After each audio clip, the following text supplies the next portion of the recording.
Realmente é uma oportunidade muito bacana e muito bom rever também aí os colegas. Alguns eu já conhecia até pessoalmente, outros em algumas reuniões mais eventuais. Então é sempre muito bacana. E muito bacana também, né, que essa rede, esse grupo, o Advances in Cleaner Production, continua firme, né, avançando e consistente ao longo desses anos. Eu não lembro se foi 2006, aí viajo, mais 2007, mas já faz um tempinho aí, né, desde os primeiros movimentos aí. Então, agradeço muito. E, então, a ideia, né, dessa conversa com vocês é que há aí um componente, um grupo de organizações denominadas Bicorps, e depois eu vou explicar, conversar um pouco de que se trata. E a ideia é que, de fato, essas empresas, de alguma maneira, consigam, junto com o denominado Sistema B, repensar um pouco o papel das empresas dentro do nosso atual contexto e o alinhamento e a contribuição dessas empresas com o desenvolvimento sustentável. Assim como, né, esse grupo, o Advances, também tem seus membros alinhados com essa proposta, com as UDSs, e então acho que aí casa bem aí toda essa temática. E eu organizei, então, a nossa conversa em 4 blocos. O primeiro, o Biagio já falou praticamente todo, né? Eu iria me apresentar, então ele já antecipou bastante coisa. E, na sequência, então, eu vou comentar um pouco de que se trata, o que é esse tal de lado B, sistema B, né? Empresa B, Bicorp, etc. E conversar um pouco, então, depois sobre alguns casos, alguns relatos, algumas práticas que a gente vem observando nessas organizações, muito mais relacionadas com o que as empresas fazem, com o seu modelo de negócio, com a sua estratégia, com a sua proposta de valor, do que necessariamente com o como, com a prática técnica, tecnológica lá, né, da ação voltada para a economia circular, para o ecodesign, etc. Então, minha ênfase aqui é muito mais no o que essas empresas se propõem a fazer. E aí eu encerro com algumas reflexões, algumas dúvidas, algumas incertezas que nós todos temos, né, para que a gente possa depois conversar e trocar aí algumas ideias a respeito dessas temáticas aí. Então, o Biagio já apresentou toda essa parte inicial, né? Trabalho na Unicinos, minhas temáticas e interesses de pesquisa vêm da minha raiz lá na engenharia de manufatura e de serviços, na área da qualidade, mas hoje muito voltada para a questão da sustentabilidade organizacional, como que isso impacta no modelo de negócio da organização, então indo bastante para essa linha. E atuo como professora e pesquisadora desde 1999. Antes disso, eu tive toda uma jornada aí de 15 anos como executiva em empresas multinacionais, da área de componentes eletrônicos, da área de máquinas agrícolas, motores. Então, tem também aí um componente de vivência prática dentro dessas organizações. E aí algumas publicações relacionadas já com empresas B ou sistemas B, empresas B certificadas, consumo de produtos verdes, inovação frugal, um olhar para a base da pirâmide ou para as populações mais vulneráveis, no sentido de inovações e ações das empresas que possam estar voltadas para o bem-estar socioambiental dessas comunidades, dessas populações, o papel das empresas, lembrando, né, que elas representam se a gente for olhar só o lado econômico-financeiro, um grande mercado no mundo inteiro, né? Então, se não for pelo aspecto altruísta, né, o interesse nesse grupo, que seja pelo aspecto econômico, né, e financeiro, mas há aí um espaço muito grande para ser trabalhado.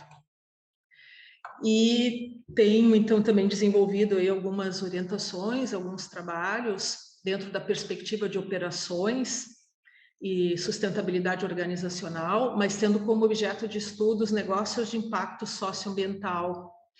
Então, inclusive, o Maurício, que foi meu orientando de doutorado, recebeu um dos prêmios do Instituto Cidadania Empresarial ano passado. Então, a gente tem resultados aí bem motivadores dentro desse escopo. Perdão. E aí, entrando na temática empresa B, sistema B, afinal, o que é isso? Bom, o sistema B, ou o movimento B, ele surgiu em 2006 nos Estados Unidos por meio da ação de 2 empresários que, de fato, estavam bastante insatisfeitos com a forma com que as empresas tocavam seus negócios. O foco sempre era o êxito financeiro, não importa se a empresa estaria colaborando para esgotar um determinado recurso natural, uma matéria fóssil, gerando um impacto numa determinada comunidade em função de seus resíduos, de suas poluições, no planeta, e isso foi incomodando esses 2 empresários, e logo junto a ele se associaram outros, de modo que eles começaram a propor algo que saísse dessa lógica comum e chamaram isso de sistema B, e empresas que aderissem a essa ideia foram denominadas de empresas B. E nos Estados Unidos existe a classificação jurídica empresa B. Aqui no Brasil nós não temos isso. Na Itália já tem algumas iniciativas, na Espanha, tem alguns países que isso já está avançando bem. Há aqui tratativas, aqui no Brasil, mas ainda não avançamos nesse sentido. E isso significa que essa empresa se classifica juridicamente como, né, uma empresa B, uma empresa que está alinhada com certos propósitos, e em determinados estados, nos Estados Unidos, o fato de ter essa classificação jurídica possibilita alguns acessos a concorrências, financiamentos, preferências em licitações, tem algumas vantagens jurídicas.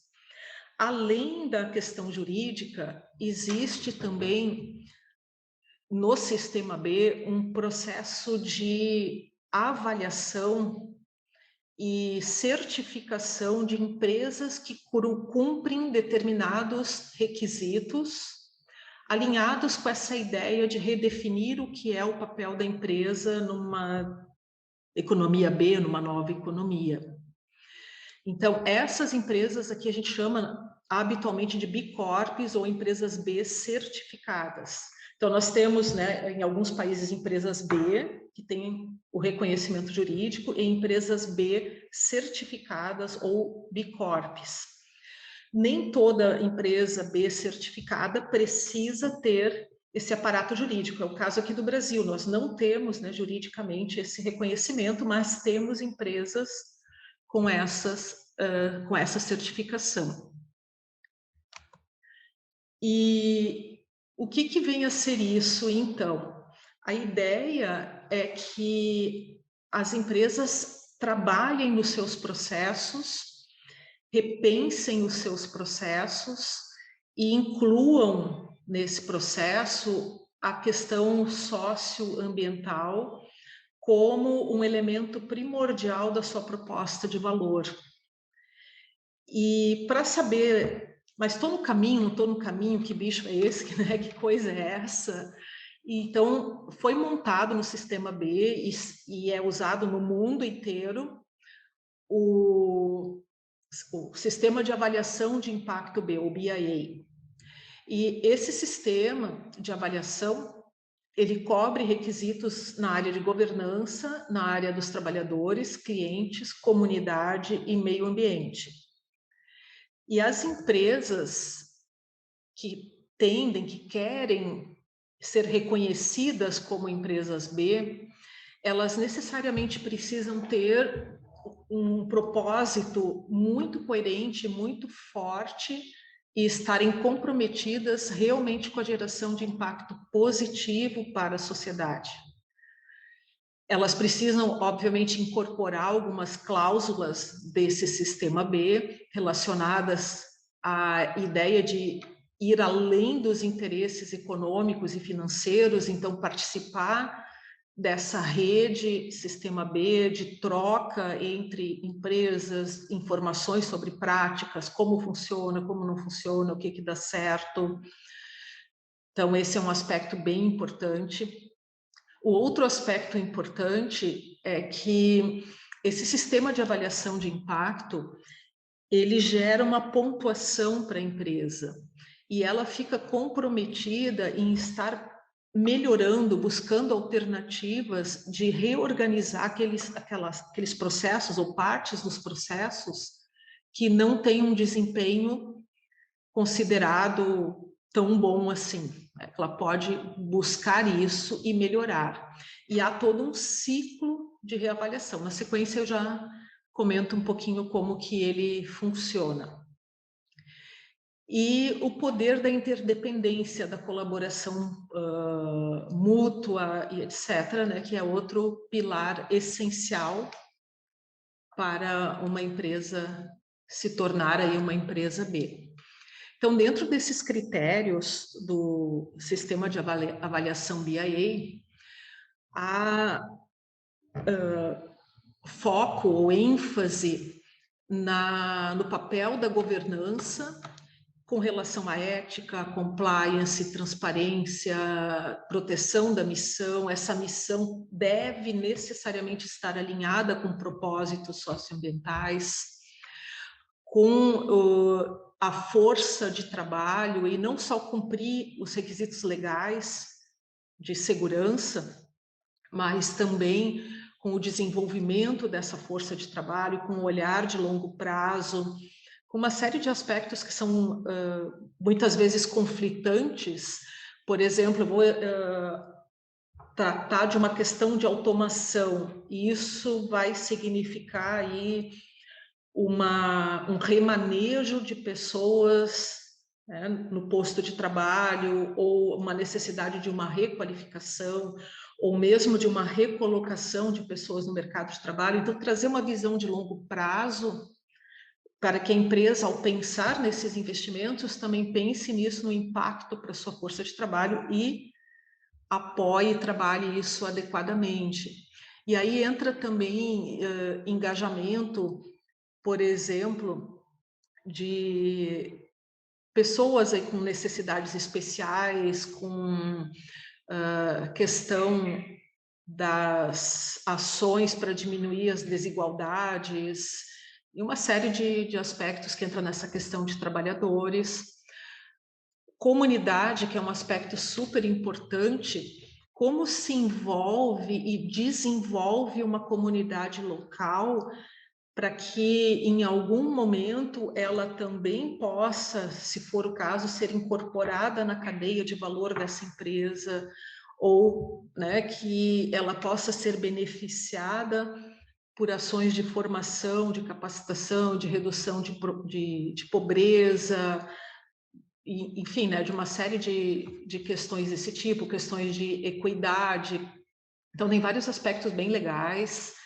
Tem a questão ambiental, e aí ele entra ali não só nas ações da empresa internas, que a gente já vê como prática em muitas empresas, né, reduzir consumo de água, energia, isso, aquilo, mas como isso sai dos portões da empresa e vai para as práticas ambientais na comunidade, para a educação ambiental, dos seus clientes, dos seus fornecedores e assim por diante.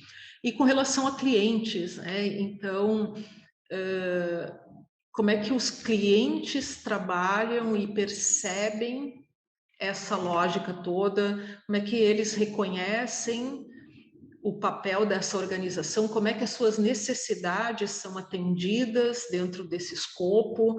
Como é que o cliente é educado a repensar numa nova proposta de economia B? Então, o sistema de avaliação BIA tem essa lógica.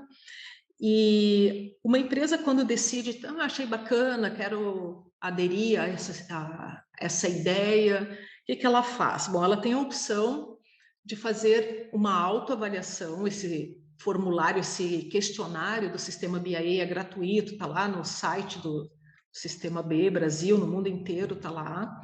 E a empresa pode, então, preencher aquele questionário e fazer uma autoavaliação. E ela vai receber, então, direcionamentos, diretrizes de aspectos em que ela está bem em relação à pontuação média de outras empresas do mesmo setor, segmento, porte e área de atuação, e aspectos que ela precisa melhorar significativamente. Então, ela pode trabalhar, melhorar esses aspectos até o ponto que ela acha que está maduro o suficiente para solicitar ao Sistema B uma avaliação, uma auditoria desse processo todo. E aí o Sistema B faz essa avaliação, essa auditoria, e se a empresa obter mais de 80 pontos, o máximo é 200, né, desse sistema, ela estará apta a receber essa certificação B, a ser chamada de B Corp ou de empresa B. Se faltar alguma coisinha ali, que ela está numa faixa ali, que falta bem um pequeno ajuste, etc., é chamada de B pendente, né? Falta ali uma ação pontual, ela pode corrigir, depois de um ano, vem uma nova avaliação e ela evidencia se atendeu ou não aquela pendência. E essas empresas passam de tempos em tempos por uma reavaliação. Cada 3 anos, é uma reavaliação para manter a sua certificação. Esse Sistema B é uma instituição sem fins lucrativos, né? Ela é filantrópica, então o que é arrecadado aí com esse dinheiro das mensalidades, das anuidades das empresas certificadas, essa anuidade ela varia eu acho que é na faixa tem no site deles, na faixa de $1.000 até um valor bem mais alto para grandes multinacionais anuais. É para manter essa estrutura de avaliação, de certificação, de integração entre todos esses sistemas, né? América Latina, né? Estados Unidos, Europa, Ásia e etc. Então, essa é a lógica de funcionamento desse sistema. E esse Sistema B, ele tem toda uma integração com as ODSs. Foi feito todo um trabalho do Sistema B junto com os próprios consultores da ONU e que avaliaram e que fizeram aí toda uma proposição de alinhamento entre, né, cada um desses critérios e as 17 ODSs. Então, não é algo que está solto ou que está descasado das ODSs, né? Existe aí todo um link, de modo que a empresa que começa a avançar, por exemplo, em melhorar os seus processos com relação à comunidade, ela começa ali a eventualmente contribuir para a ODS 1, erradicação da pobreza, e assim por diante, assim vai se avançando, se trabalhando nesse sentido. Então, no Brasil, a gente tem cerca aí já de quase 280, 250 empresas que são certificadas. Na América Latina, quase 900 já, e no mundo todo umas 4.500 empresas. É bem interessante porque algumas dessas empresas são bem conhecidas nossas, né? A Natura é uma delas, Então, é uma grande empresa, né, empresa super representativa aqui no Brasil, e ela tem essa certificação já há bastante tempo, foi uma das primeiras aqui no Brasil a ter essa certificação. A grande maioria das empresas que têm certificação são empresas de pequeno e médio porte, que nasceram muito com aquela questão altruísta do microempreendedor, do empreendedor, né, dele crer, dele acreditar no seu papel para fazer a diferença, e se engajou nessas ideias. Mas aí aparecem empresas como a Danone, com algumas unidades, não é todo o grupo Danone, a Boxprint, que é uma empresa aqui do Rio Grande do Sul de grande porte na área de embalagens, para setor embalagem de papelão no geral, né? Para diversas áreas, mas aqui na região atende principalmente o setor calçadista. Então, a gente tem aí muitas empresas, coloquei só algumas aqui como exemplo. E a ideia, então, agora com vocês aqui é eu trazer alguns casos, alguns relatos que são interessantes, que a gente achou interessante ao longo aí dos nossos estudos.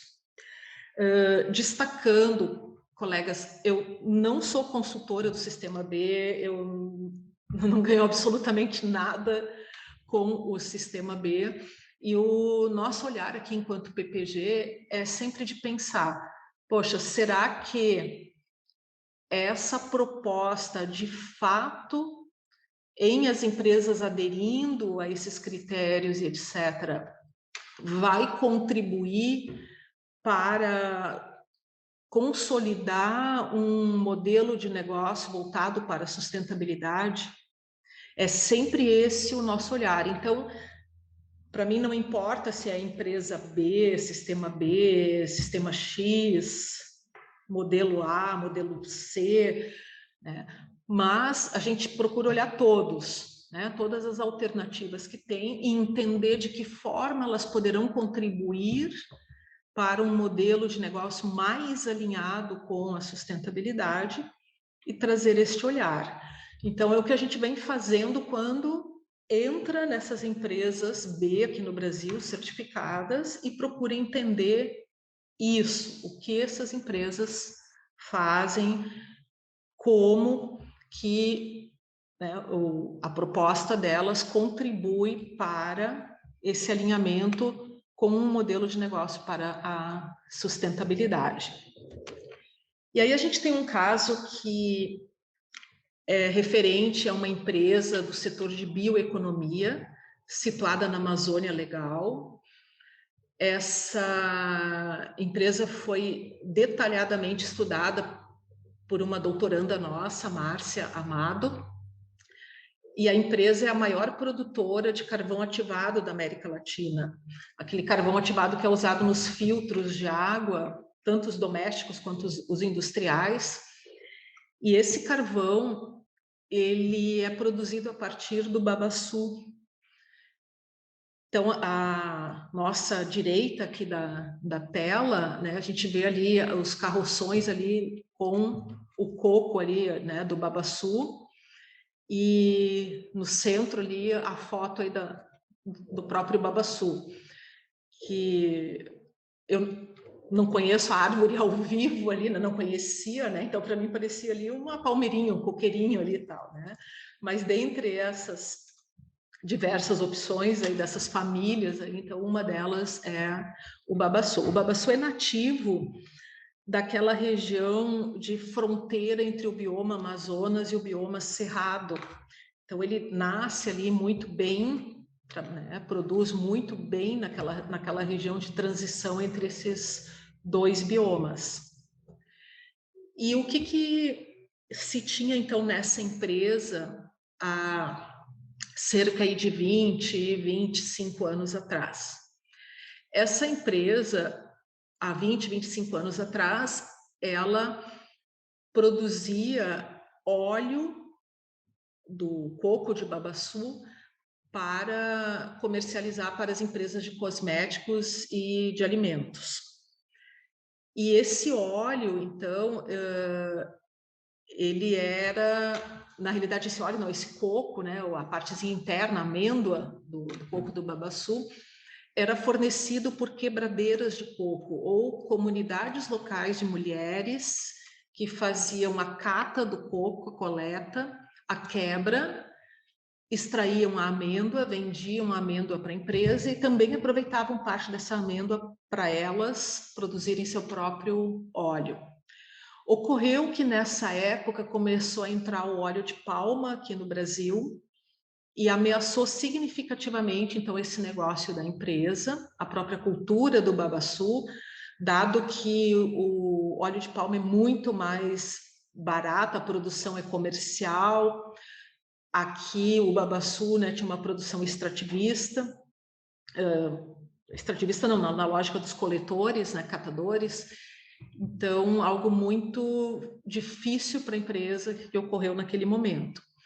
E para a comunidade de quebradeiras de coco, que hoje se estima que há algo em torno de 300 mil mulheres nessa comunidade, na época começaram também os desafios com relação à proibição por parte dos fazendeiros para elas entrarem no campo, fazerem as suas coletas, queimadas, e aí ameaças, pouca renda, elas estavam perdendo a sua identidade cultural.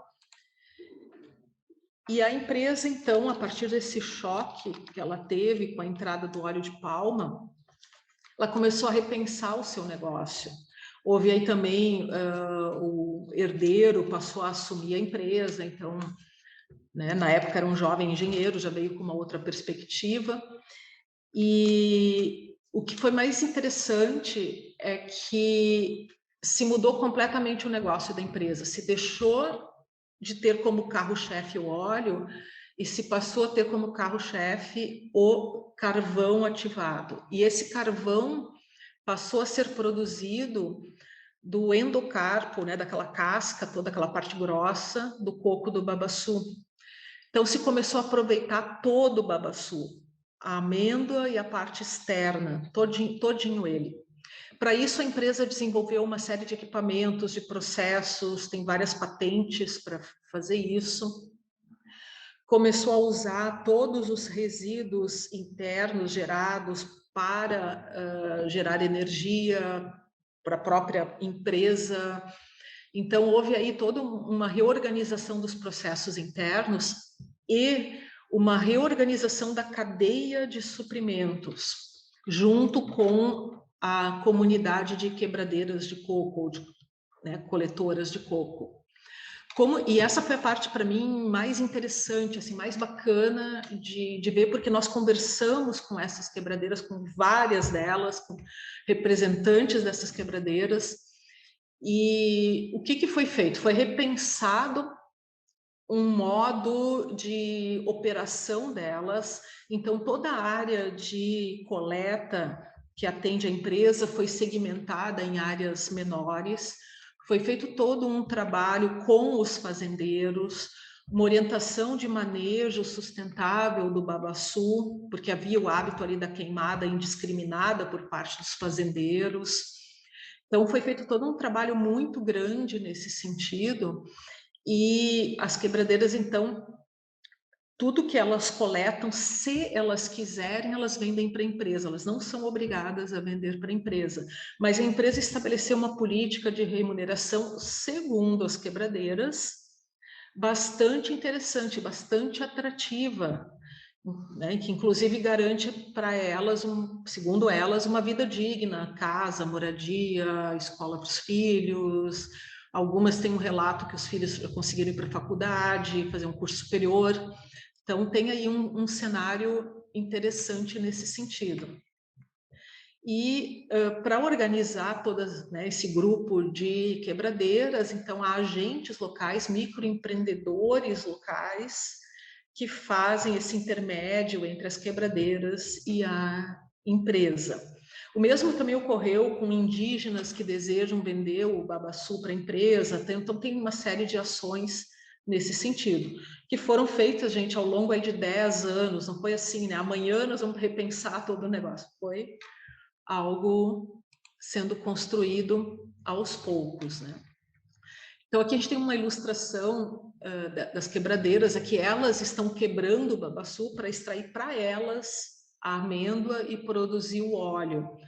Então, elas também fazem isso, né? Também tem essa possibilidade aí. Então, esse é um caso que a gente acha super interessante, super bacana, que enxerga o modelo de negócio da empresa como ele era e como ele está hoje.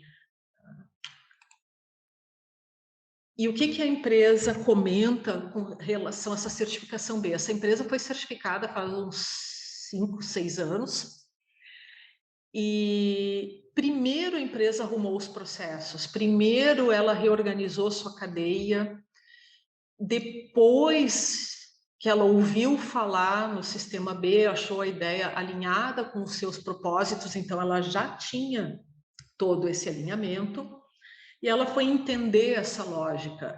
E a empresa colocou para nós que a certificação B ajudou a empresa a mapear melhor seus processos e ainda entender alguns pontos que poderiam ser melhorados. Então, foi o grande benefício, a grande contribuição da certificação B.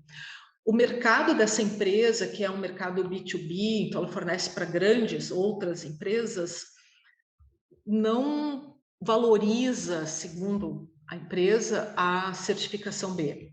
Então, ela mantém porque realmente entende que fazer de novo a avaliação indica oportunidade de melhoria e vai fechando esse ciclo.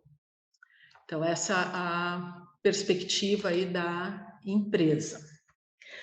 Depois nós temos também um outro doutorando que vem estudando 14 outras empresas certificadas, e aqui ele está olhando diretamente o modelo de negócio dessas empresas e quais são os elementos desse modelo de negócio que estão levando para a ideia de um modelo de negócio para a sustentabilidade, que é a tese do Ronald Kirst. E o que é interessante é que na proposta de valor dessas empresas, todas elas têm uma missão socioambiental e que não foi adaptada para obter um certificado. As empresas já tinham isso na sua origem, já nasceram com essa missão socioambiental. O aspecto econômico, obviamente, existe, né? O mercado está aí, mas ele necessariamente tem que sustentar esse propósito socioambiental da empresa. O que elas sentem de dificuldade é que nem sempre esse valor socioambiental é bem comunicado e bem entendido pelo mercado. Então, isso às vezes torna um pouco difícil para essas empresas e competir também por preço. Não tem, a maioria delas é de pequeno porte, médio porte, tem uma dificuldade de escala. Então, trazem aí, né, algumas barreiras aí que elas precisam superar. Perdão, gente, eu acho que eu... Aqui.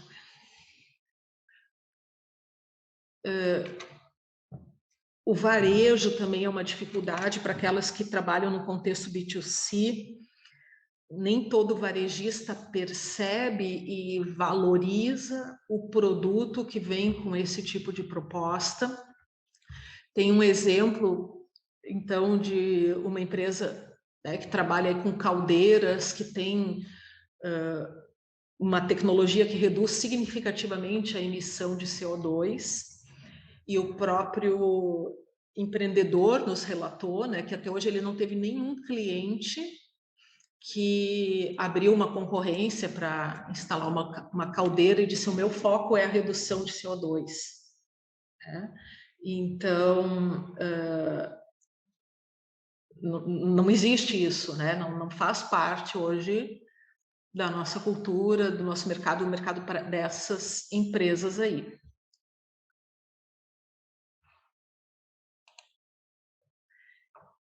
E, ok, propondo valor, criando valor, a empresa precisa capturar esse valor de volta para si, para a comunidade, para o ambiente, lembrando aqueles pilares lá do sistema de avaliação do BIA. E então, o que as empresas relataram para a gente, né? Nenhuma delas terá retorno no curto prazo, tem uma dificuldade incrível nesse sentido. Elas têm foco em diferenciação e não necessariamente em volume.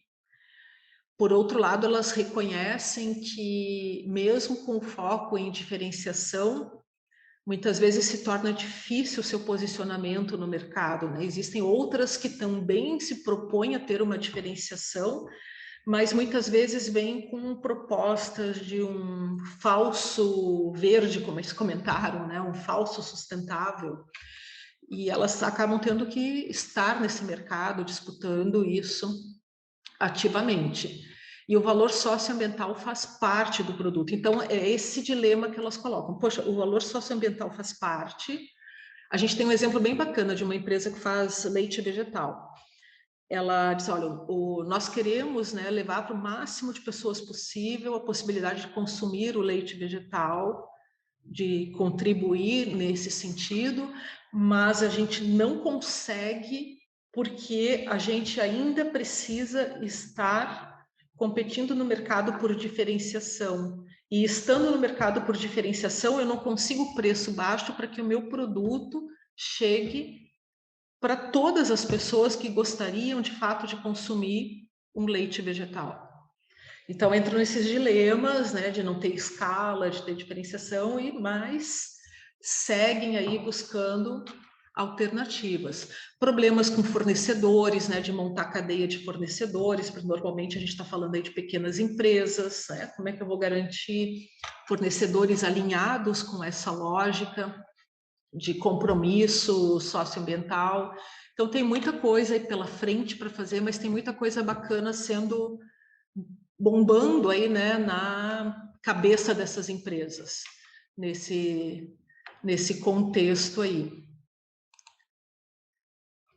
E uma outra dificuldade é que, embora os propósitos sejam muito claros dessas empresas, há muita dificuldade de medir o impacto socioambiental, principalmente o social, né? Como é que a gente mede essa questão toda?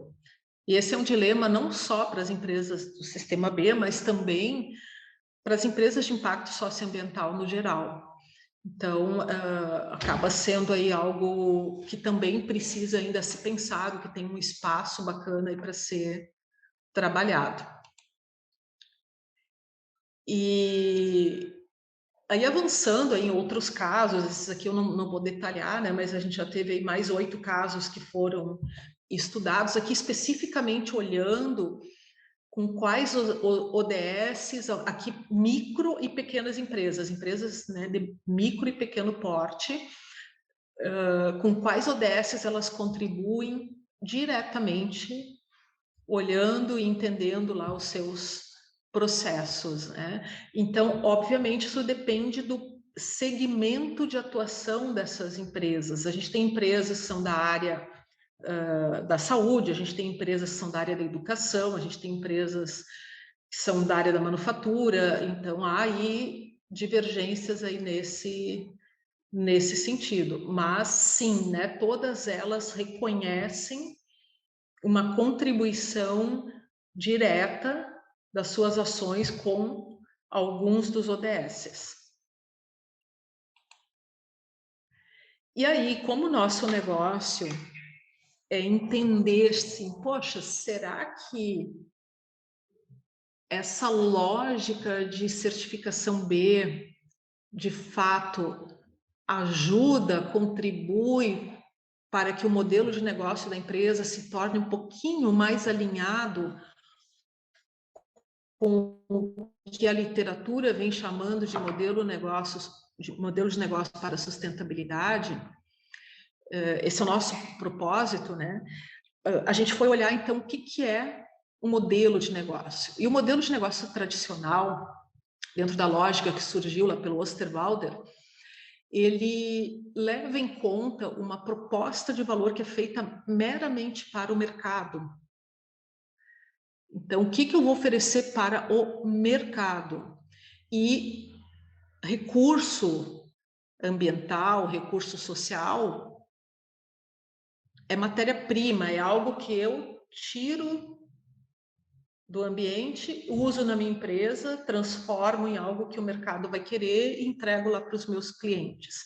Como se fosse algo externo, a empresa está descolada, né, desse sistema todo, ela não está integrada nesse sistema todo. Então, essa é a crítica que parte da literatura faz para o que a gente chama de modelo de negócio tradicional. E já um modelo de negócio mais orientado para a sustentabilidade deveria incluir um pensar ou um olhar para aquela ideia de proposta de valor, criação de valor e captura de valor, deveria incluir a ideia ou os elementos ambientais, né, de como eu vou fazer um uso circular dos recursos, como que a gente vai substituir recursos fósseis ou não renováveis por outros pouco mais, né, interessantes aí para esse processo todo, que gerem menos emissões, menos problemas, como que eu vou maximizar o uso da energia e dos materiais e minimizar o consumo, obviamente. A questão social, né? Será que a gente não precisa começar a pensar em entregar funcionalidade, solução, em vez de propriedade, em vez de bem, em vez de posse, consumo excessivo? Então, tem aí alguns aspectos nesse sentido, a ideia de suficiência, então, produção e consumos suficientes e sustentáveis, e aí muda totalmente a lógica de mercado. E a questão econômica, né? Então, ter aí um valor social inclusivo, um reaproveitamento de recursos para a sociedade. Então, são algumas premissas que precisam ser consideradas quando a gente pensa em olhar para um modelo de negócio orientado para a sustentabilidade. E aí, esse modelo de negócio, ele colocaria aqui na proposta de valor não só os clientes, mas tudo, todo mundo ali dentro, né? Stakeholders, ambiente, sociedade, países, né? Governos, todo mundo estaria ali, né? Tudo estaria ali. E recursos não são algo, ou não é algo que a empresa vai tirar de um lugar, pegar para si, transformar e colocar numa cadeia. Ela é responsável por esse processo todo, por essa ideia toda. Então, nesse sentido, nós vimos que a lógica proposta pelo sistema B, pelas avaliações do BIA, elas poderão de fato ajudar as empresas a melhorarem os seus modelos de negócio, de modo que elas consigam se alinhar melhor com esses propósitos para a sustentabilidade. Não serão perfeitas, e há esse reconhecimento pleno do próprio sistema, não se geram empresas perfeitas, mas se geram empresas que querem buscar essa alternativa e buscar melhorias, com limitações tecnológicas, limitações mercadológicas, etc., mas com, por outro lado, o compromisso socioambiental inserido na sua missão. Então, é realmente propósito da empresa. Então, a gente tem visto, sim, né, que hoje, pelo menos do jeito que está constituído, há essa possibilidade de uma certificação B ajudar a ampliar o foco da empresa e o alinhamento do modelo de negócio da empresa com a lógica de um modelo de negócio para a sustentabilidade. Então, meus colegas, o que eu organizei assim, para a gente conversar, para a gente trocar, é isso, né? Trazer essa temática. bastante diferente do que eu vejo aí, né, a Cecília, o Biagio, a Fênia e outros colegas aí, né, pesquisando, né, então foge um pouquinho aí da temática habitual de vocês, e aí justamente por isso que eu espero que tenha sido interessante, tenha sido aí um tema, né, instigante, e fico à disposição, aí não sei como é que a gente procede aí numa conversa, como é que vocês estão habituados aí, mas estou super à disposição para conversarmos.